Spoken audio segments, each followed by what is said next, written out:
வணக்கம். RT admission 2026-27 கல்வியாண்டுக்கான application வந்து நீங்கள் ஸ்டார்ட் பண்ணலாமா, எப்போ ஸ்டார்ட் பண்ணணும், அதுக்கான தகுதிகள் என்னென்ன, எந்த இயர்க்குள்ள பிறந்த குழந்தைகள் வந்து இதுக்கு வந்து அப்ளை பண்ணலாம் அப்படிங்கிற முழு விவரமும் நான் இதில் வந்து உங்களுக்கு எக்ஸ்பிளைன் பண்ணியிருக்கேன். ஸோ வீடியோ ஸ்கிப் பண்ணாமல் ஃபர்ஸ்ட்லேருந்து லாஸ்ட் வரைக்கும் பாருங்கள். இப்போ தனியார் பள்ளிகளில் இலவச கல்வி வந்து வழங்கப்படுது. அதாவது ஆர்டிஇ அப்படிங்கிற இந்த ஒரு ஸ்கீம் மூலயமா பார்த்தீங்கன்னா நமக்கு வந்து இலவசமாக கல்வி வந்து தனியார் பள்ளிகளில் நம்ம வந்து வாங்கிக்கலாம். இப்போ 2026-27 கல்வியாண்டிற்கான உங்களின் குழந்தையின் கல்வி கனவை நனவாக்குறதுக்கு ஆன்லைன்ல விண்ணப்பிக்கிறதுக்கான முழுமையான வழிகாட்டி என்னென்ன அப்படிங்கிறது தான் இப்போ நம்ம இந்த வீடியோல பார்க்கப்படும். ஒவ்வொரு பெற்றோருடைய மிகப்பெரிய கனவு என்னவா இருக்கும்? அதாவது வாழ்க்கையில குழந்தைகளுக்காக நாம் செய்யக்கூடிய மிகப்பெரிய ஒரு செயலே அவங்களுக்கான நல்ல கல்வியை நம்ம கொடுக்கறது மட்டும்தான். நிறைய பேர் வந்து இப்போ வந்து நமக்கு ஒரு பேசிக் செகண்ட் லாங்குவேஜை நம்ம இங்கிலீஷை வழிநடத்தி கொண்டு போறதுனால மேக்ஸிமம் தனியார் பள்ளிகளில் படிச்ச நல்ல ஒரு எஜுகேஷனல் ஃபீல்டு இருக்கும் அப்படிங்கிறது நம்ம வந்து எதிர்பார்க்கிறோம். அதுக்கு மெயினா பெரிய தடையா இருக்கிறது நம்மளுடைய வறுமை தான். ஓகேவா? இந்த ஆர்டிஇ 25% வரைக்குமே ஒரு நல்ல ஒரு பெனிஃபிட்ஸ் நமக்கு வந்து கொடுக்குது. அதாவது கல்வி உரிமை சட்டம் அப்படிங்கிற இந்த ஆர்டிஇ மூலயமா உங்கள் வீட்டிற்கு 1 கிலோமீட்டர் தூரத்திற்கு உள்ள அந்த இடைவெளிக்குள்ள இருக்கக்கூடிய தனியார் பள்ளிகள் எத்தனை இருந்தாலுமே அந்த இடத்துல நீங்க 25% இடஒதுக்கீட்டுல உங்களுடைய குழந்தைய கட்டணமே இல்லாம ஸ்கூல்ல சேர்த்து படிக்க வைக்க முடியும்.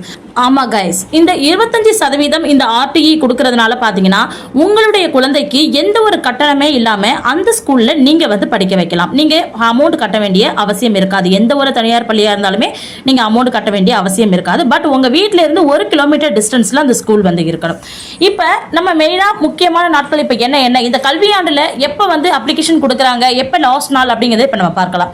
விண்ணப்பம் வந்து பாத்தீங்கன்னா ஏப்ரல் 20 நாளையில இருந்து உங்களுக்கு வந்து விண்ணப்பம் வந்து ஸ்டார்ட் ஆகுது. மே 18 தேதி பாத்தீங்கன்னா விண்ணப்பிக்கிறதுக்கு கடைசி நாள் வந்து மே 18 அப்படின்னு வந்து சொல்லியிருக்காங்க. மே 22 தேதி பாத்தீங்கன்னா குலுக்கல் முறை, அதாவது லாட்டரி முறையில தான் நமக்கு வந்து இந்த இது வந்து செலக்ஷன் பண்ணுவாங்க. ஸோ அந்த லாட்டரி முறை குழுக்கள் வந்து மே 22 அன்னைக்கு பண்ணணும் அப்படிங்கிற மாதிரி சொல்லியிருக்கிறாங்க. மே 20 தானே நோட்டிஃபிகேஷன் ஸ்டார்ட் ஆகுது, அதனால நம்ம பொறுமையாக பண்ணிக்கலாம் அப்படின்லாம் அலட்சியமா இருந்துடாதீங்க. விண்ணப்பிக்கிறதுக்கு 1 மாதம் மட்டும்தான் கால அவகாசம் அவங்க கொடுத்துருக்காங்கிற பட்சத்தில் உடனே இதை வந்து நீங்கள் பண்ணிடுங்க. அதே போல பாருங்க, உங்க குழந்தை எந்த வகுப்பிற்கு தகுதியானவர் அப்படிங்கிறத நீங்க இதன் மூலமா தெரிஞ்சுக்கலாம். இப்போ உங்களுடைய குழந்தை வந்து எல்கேஜி அட்மிஷன் நீங்க போட போறீங்க அப்படின்னா உங்க குழந்தை அதாவது 1/8/2022 இருந்து 31/7/2023 அவங்களுடைய டேட் ஆஃப் பர்த் வந்து இருக்கணும். அப்பதான் நீங்க வந்து எல்கேஜி அட்மிஷன் வந்து உங்க குழந்தைக்கு நீங்க வந்து போட முடியும். அட் த சேம் அதே போல நீங்க ஃபர்ஸ்ட் ஸ்டாண்டர்டுக்கான அட்மிஷன் உங்க குழந்தைக்காக போட போறீங்க அப்படின்னா உங்களுடைய குழந்தையுடைய பிறந்த தேதி வந்து 1/8/2022 இருந்து 31/7/2021 உங்களுடைய குழந்தையுடைய டேட் ஆஃப் பர்த் இருக்கு அப்படின்னா அந்த குழந்தைய நீங்க ஃபர்ஸ்ட் ஸ்டாண்டர்ட் சேர்க்கறதுக்கு நீங்க வந்து கண்டிப்பா வந்து எலிஜிபிள் வந்து ஆகுவீங்க. அதே போல இந்த ஆர்டிஇ நீங்க அப்ளை பண்ணணும் அப்படின்னா அதுக்கு நீங்க தயார் நிலையில நீங்க வச்சிருக்கக்கூடிய அதாவது டாக்குமெண்டேஷன், அதாவது ஆவணங்கள் அப்படின்னு சொல்லக்கூடிய ப்ரூஃப் என்னென்ன நீங்க வச்சிருக்கணும்னு பாத்தீங்கன்னா குழந்தைக்கான ப்ரூஃப் அப்படின்னு எடுத்துட்டோம்னா குழந்தைகளுடைய பிறந்த சான்றிதழ், அதாவது பர்த் சர்டிபிகேட், அவங்களுடைய கம்யூனிட்டி சர்டிபிகேட், அதாவது ஜாதி சான்று, அதுக்கப்புறம் அவங்களுடைய ஆதார் அட்டை, அப்புறம் வந்து பாஸ்போர்ட் அளவு புகைப்படம். ஓகேவா? இது எல்லாம் குழந்தைகளுக்கு நீங்க வந்து எடுத்து வச்சுக்க வேண்டிய ஒரு விஷயம். அதே போல உங்களுக்கு என்னென்ன தேவைப்படும் பார்த்தோம்னா பேரண்ட்டை பொறுத்த வரைக்கும் பார்த்தீங்கன்னா உங்களுடைய வருமான சான்று, அதாவது ஆண்டு வருமானம் 2 லட்சத்துக்குள்ள இருக்கணும். ஓகேவா? அதுக்கான வருமான சான்றிதழ், அதே போல உங்களுடைய இருப்பிட சான்றிதழ், நேட்டிவிட்டின்னு சொல்லுவாங்க இல்லையா, அந்த சர்டிஃபிகேட், அதே போல பெற்றோருடைய அடையாள அட்டை. உங்களுடைய அடையாள அட்டையில நீங்க உங்களுடைய ஆதார் கார்டு கூட நீங்க வந்து வச்சுக்கலாம். ஆதார் கார்டு இல்லை அப்படிங்கிற பட்சத்தில் நீங்க வேற ஏதாவது அட்ரஸ் ப்ரூஃப் வச்சிருந்தாலுமே நீங்க இதில் வந்து வச்சுக்கலாம். ஓகேவா? குழந்தைக்கு வந்து பர்த் சர்டிஃபிகேட், கம்யூனிட்டி சர்டிஃபிகேட், அவங்களுடைய Aadhaar card plus passport size photo, அதே போல பேரண்ட்டை பொறுத்த வரைக்கும் உங்களுடைய வருமான சர்டிஃபிகேட், அப்படி இல்லைன்னா இன்னொன்று வந்து நேட்டிவிட்டி சர்டிஃபிகேட், நெக்ஸ்ட் பார்த்தீங்கன்னா உங்களுடைய அட்ரஸ் ப்ரூஃப்கான எனி ஒன் டாக்குமெண்டேஷன், அதாவது ஏதாவது ஒரு ப்ரூஃப் வந்து நீங்கள் வந்து கையில் வந்து வச்சுக்கணும். இதெல்லாம் நீங்கள் தயார் நிலையில் வச்சுக்கோங்க. ஓகேவா? இன்னொரு முக்கியமான விஷயம் சொல்லிக்கிறேன். நீங்கள் விண்ணப்பிக்கிறதுக்கு கண்டிப்பாக ரேஷன் கார்டு வந்து கட்டாயமே கிடையாது. ஆனால் வருமான சான்றிதழ் நீங்கள் எடுக்கணுங்கும் போது உங்களுக்கு ரேஷன் கார்டு அவசியமாக தேவைப்படும். ரேஷன் கார்டு இருந்தால் தான் உங்களால் வருமான சான்றிதழ் வந்து இதில் வைக்க முடியும். பட் பர்டிகுலராக இந்த ஆர்டிக்கு உங்களுக்கு வந்து கண்டிப்பாக ரேஷன் கார்டு அப்படிங்கிறது ஒன்று வந்து கண்டிப்பாக வந்து தேவைப்படாது. ஸோ அதையுமே இந்த இடத்துல சொல்லிக்கிறேன். ஆனால் கண்டிப்பாக அதே போல் பார்த்தீங்கன்னா இதை நீங்கள் ஆன்லைனில் மட்டும் தான் அப்ளை பண்ண முடியும். ஆஃப்லைனில் நீங்கள் வந்து பண்ண முடியாது. ஆனால் ஆன்லைனில் நீங்கள் விண்ணப்பிக்கிறதுக்கான முறை என்னன்னு பார்த்தீங்கன்னா இதுக்கான ஒரு வெப்சைட் இருக்குது. rte.tn.government.in அப்படிங்கிறது தான் அந்த ஒரு வெப்சைட்டு. அந்த வெப்சைட்டுக்குள்ளே நீங்கள் போயிட்டு என்ன பண்ணணும்னா ஸ்டார்ட் அப்ளிகேஷன் அப்படின்னு சொல்லிட்டு ஒரு ஆப்ஷன் இருக்கும். தமிழ்லன்னு எடுத்துட்டா விண்ணப்பத்தை தொடங்கு அப்படின்னு இருக்கும். அதை டச் பண்ணிட்டு நீங்க வந்து உள்ள போய்க்கணும். நீங்க உள்ள போனது பாத்தீங்கன்னா ஃபர்ஸ்ட்ல வந்து குழந்தையுடைய தனிப்பட்ட விவரங்கள் வந்து கேட்டிருப்பாங்க. அதுல குழந்தையின் பெயர் அப்படின்னு இருக்கும். அதாவது அந்த சான்றிதழ்ல என்ன இருக்கும் அதை நீங்க கரெக்டா, அதாவது பர்த் சர்டிஃபிகேட் இருக்கு இல்லையா, அதுல என்ன நேம் இருக்கோ அந்த நேம் நீங்க கரெக்டா ஸ்பெல் அவுட் பண்ணி கரெக்டா ஸ்பெல்லிங் மிஸ்டேக் இல்லாம கொடுத்துக்கோங்க. நெக்ஸ்ட் வந்து பாலினம் கேட்டிருப்பாங்க. அப்புறம் பாத்தீங்கன்னா பிறந்த தேதி கேட்டிருப்பாங்க. Birth certificate, date of birth வந்து கேட்டிருப்பாங்க. அதுக்கப்புறம் பார்த்தீங்கன்னா மதம் மற்றும் ஜாதி கேட்டிருப்பாங்க. இந்த 4 ஆப்ஷனும் அதில் வந்து இருக்கும். விவரங்களை நீங்கள் கரெக்டாக கொடுத்துட்டு உங்களுக்கான பாஸ்வேர்டை வந்து ஃபர்ஸ்ட் வந்து நீங்கள் வந்து உருவாக்கணும். உருவாக்குனதுக்கு அப்புறமா உங்களுக்குன்னு ஒரு அப்ளிகேஷன் நம்பர் வந்து உங்களுக்கு வந்து கொடுப்பாங்க. அது வந்து TNRTE அப்படின்னு வந்து ஸ்டார்ட் ஆகக்கூடிய ஒரு நம்பராக வந்து இருக்கும். ஓகேவா? கண்டிப்பா அந்த நம்பரை நீங்க பத்திரமா ஒரு இடத்துல நீங்க வந்து நோட் பண்ணி வச்சுக்கோங்க. அடுத்தடுத்து லாகின் செய்யும் போது இதுதான் உங்களுக்கு மெயினா தேவைப்படும். அப்படிங்கும் போது கண்டிப்பா அந்த அப்ளிகேஷன் நம்பரை நீங்க ரொம்பவே கேர்ஃபுல்லா வந்து ஒரு இடத்துல வந்து நோட் பண்ணி வச்சுக்கோங்க. படி 1ல பாத்தீங்கன்னா அந்த ஸ்டெப் 1ல குழந்தைகளுடைய, அதாவது ஸ்டூடெண்டுடைய, மாணவருடைய விவரம் கேட்டிருப்பாங்க. அடுத்து செகண்ட் படியில பாத்தீங்கன்னா பெற்றோர் மற்றும் அவங்களுக்கான சிறப்பு பிரிவு விவரங்கள் என்னென்ன அப்படிங்கிற மாதிரி வந்து கேட்டிருப்பாங்க. எந்த பிரிவின் கீழ் நீங்க வந்து விண்ணப்பிக்கிறீங்க அப்படிங்கிற மாதிரி உங்களை வந்து கேட்டிருப்பாங்க. சிறப்பு பிரிவா இருக்கீங்க, ஸ்பெஷல் கேட்டகரியா இருந்தீங்க, அதாவது ஆதரவற்றோர், மாற்றுத்திறனாளி, திருநங்கை, HIV-யால பாதிக்கப்பட்டவங்க, துப்புரவு தொழிலாளி, இது போல கேட்டகரியில் நீங்க வரீங்க அப்படின்னா நீங்க வந்து ஸ்பெஷல் கேட்டகரி அப்படின்னு சொல்லிட்டு உங்களுக்கு வந்து ஆப்ஷன் இருக்கும். அந்த ஆப்ஷன் நீங்க வந்து சூஸ் பண்ணிக்கணும்.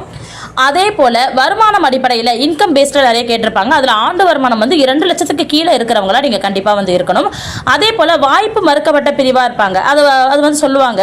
அதுல வந்து BC, MBC, SC, ST, SC, CA அப்படின்னு சொல்லிட்டு ஆப்ஷன்ஸ் இருக்கும். ஸோ இந்த பிரிவில் உள்ளவங்களா நீங்க வந்து இருக்கணும். இதுல எந்த பிரிவில் நீங்க வந்து எந்த பிரிவின் கீழ் வந்து நீங்க வந்து விண்ணப்பிக்கிறீங்க அப்படிங்கறத அதுல வந்து நீங்க வந்து மென்ஷன் பண்ற மாதிரி இருக்கும். அதை மென்ஷன் பண்ணி விட்டுக்கோங்க. அடுத்த ஸ்டெப்ல பாத்தீங்கன்னா முகவரி மற்றும் GPS இருப்பிடம் வந்து கேட்பாங்க. ஓகேவா? நீங்க சமர்ப்பிக்கிறதுக்குரிய இருப்பிட சான்றிதழ் இருக்கு இல்லையா, அதுல உள்ள முகவரியை பிழையின்றி நீங்க ஃபர்ஸ்ட் வந்து டைப் பண்ணிக்கணும். அதே போல வரைபடத்துல GPS மேப் வந்து உங்க வீட்டின் சரியான இடத்தை வந்து பின் செய்ய அப்படிங்கிற ஒரு ஆப்ஷன் இருக்கும்.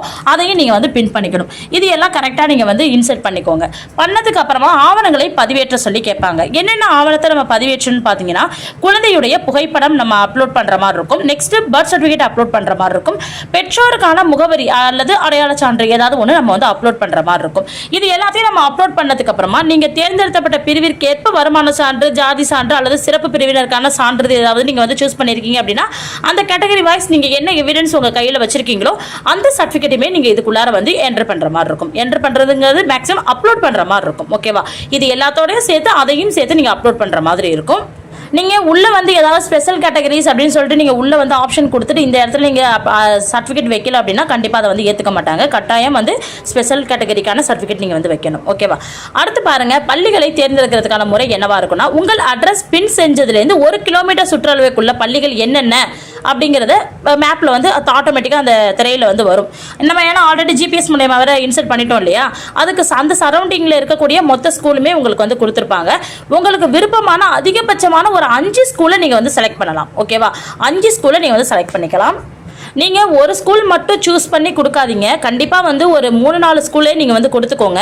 ஏன்னா உங்க 1 கிலோமீட்டர் டிஸ்டன்ஸ்ல இருக்கக்கூடிய ஒரு 3-4 ஸ்கூல் கொடுக்குறீங்க அப்படின்னா ஒரு ஸ்கூல்ல RT வந்து உங்களுக்கு வந்து கிடைக்கல அப்படின்னாலும் அடுத்த ஸ்கூல்ல கிடைக்கிறதுக்கான வாய்ப்புகள் நிறைய இருக்குங்க. அப்படிங்கிறதுனால நீங்க செலக்ட் பண்ணும்போதே ஒரு 4-5 ஸ்கூலை வந்து செலக்ட் பண்ணிக்கோங்க. இது எல்லாமே நீங்க கொடுத்ததுக்கு அப்புறமா இறுதி சமர்ப்பிப்புன்னு ஒரு ஆப்ஷன் இருக்கும். அந்த இடத்துல அதை நீங்க வந்து சப்மிட் கொடுத்துட்டீங்க அப்படின்னாலே உங்களுக்கு வந்து பிரிண்ட் வந்து வெளில வந்துடும். அப்படி இல்லைன்னா மொபைல்ல நீங்க பண்றீங்க அப்படின்னா உங்களுக்கு பிரிண்ட்டுக்கு பதிலாக அந்த ஸ்கிரீன் வந்து ஓப்பன் ஆகி தெரிஞ்சிடும். மேக்ஸிமம் இது எல்லாமே இ-சேவையில் போய் பண்ணலாம், இல்லைனா ஏதாவது நெட் சென்டரில் போயிட்டு பண்ணலாம். இது வந்து ஆன்லைனில் மட்டும் தான் நம்ம அப்ளை பண்ணுறது மாதிரி இருக்கும். அதே போல நீங்க சப்மிட் செஞ்சதுக்கு அப்புறமா பாத்தீங்கன்னா விண்ணப்பத்துல எந்த கரெக்ஷனுமே நீங்க வந்து செய்ய முடியாது. அதனால சப்மிட் செய்யறதுக்கு முன்னாலே ஒன்ஸ் நீங்க வந்து நீங்க கொடுத்த தரவுகள் எல்லாம் கரெக்டா இருக்கான்னு ஒன்ஸ் வந்து செக் பண்ணிக்கோங்க. நீங்க வெற்றிகரமா சமர்ப்பிச்சிட்டீங்க அப்படின்னா உங்களுக்கு பிரிண்ட் எடுத்து அதுக்கான அசல் ஆவணங்களையும் சேர்த்து நீங்க பத்திரமா வந்து கண்டிப்பா வந்து வச்சுக்கணும். அப்பதான் RT குழுக்கள் முறையில் அவங்க வந்து லாட்டரி குழுக்கள் போடும்போது நீங்க அந்த இடத்துல போயிட்டு உங்களுடைய குழந்தைகள் நேம் வந்திருக்கா அப்படின்னு சொல்லிட்டு உங்களோட டீட்டெயில்ஸை நீங்க சமர்ப்பிக்கிறதுக்கு கரெக்டா இருக்கும். ஸோ அதனால உங்க கையில் இருக்கக்கூடிய ஆவணங்கள் எல்லாமே நீங்க சரியா வச்சுக்கோங்க. RTயை நீங்க அப்ளை பண்ணதுக்கு அப்புறமா கிடைக்கக்கூடிய அந்த ஒரு ஆவணத்தையும் நீங்க சரியா வந்து வச்சுக்கணும். காத்திருப்பு மற்றும் முடிவுகள் அடுத்தடுத்து என்ன நடக்கும் அப்படிங்கறத இப்ப நம்ம பார்க்கலாம். மே 22ல நமக்கு வந்து என்னன்னா மே 18க்குள்ள விண்ணப்பம் வந்து நிறைவேஞ்சதுக்கு அப்புறமா பாத்தீங்கன்னா ஆவணங்களை வந்து சரிபார்ப்பாங்க. மே 22 பாத்தீங்கன்னா வெளியான அந்த குழுக்கள் லாட்டரி முறையில மாணவர்கள் வந்து தேர்ந்தெடுப்பாங்க. தேர்ந்தெடுத்ததுக்கு அப்புறமா எந்த குழந்தைகளுடைய பேர் வந்து RT குழுக்கள்ல வந்து செலக்ட் ஆயிருக்கோ அவங்களுக்கு ஒரு மெசேஜ் ஆல்ரெடி வந்து அனுப்பியிருப்பாங்க. உங்கள் குழந்தைக்கு பள்ளியில் இடம் வந்து கிடைச்சிருக்கு அப்படின்னு சொல்லிட்டு அந்த டீடைல்ஸ் எல்லாம் அனுப்பியிருப்பாங்க. ஸோ உங்க குழந்தைக்கு அந்த பள்ளியில இடம் கிடைத்துள்ளதா அப்படிங்கிறதுக்கான விவரங்கள் வந்து உங்களுக்கு ஆன்லைன்லேயே உங்களுக்கு வந்து தெரிவிச்சிருவாங்க. அது மட்டும் இல்லாமல் குறுஞ்செய்தி மூலியமாகவும் உங்களுக்கு வந்து அனுப்பி வைப்பாங்க. இது மூலியமா உங்களுக்கு வந்து ஆர்டியில் சீட்டு கிடைச்சிட்டு அப்படிங்கிறத நீங்கள் வந்து ஈஸியாக வந்து அனலைஸ் பண்ணிக்க முடியும். அதுக்கப்புறமா குழந்தைங்களை பள்ளிகளுக்கு அனுப்பி நீங்கள் நல்ல முறையில் உங்களை வந்து படிக்க வைக்கலாம். ஸோ ஆர்டி சம்மந்தமான முழு விவரத்தையும் நான் சொல்லிட்டேன். ஸோ அப்ளிகேஷன் ஓப்பன் ஆனதுக்கு அப்புறமா எப்படி ஃபர்தராக உள்ளே போயிட்டு ஆன்லைனில் செக் பண்ணுறது போகிறது வருதுங்கிறதுக்கான டீட்டெயில்ஸை நான் லைவாகவே உங்களுக்கு நான் ஷோ பண்ணுறேன். நன்றி.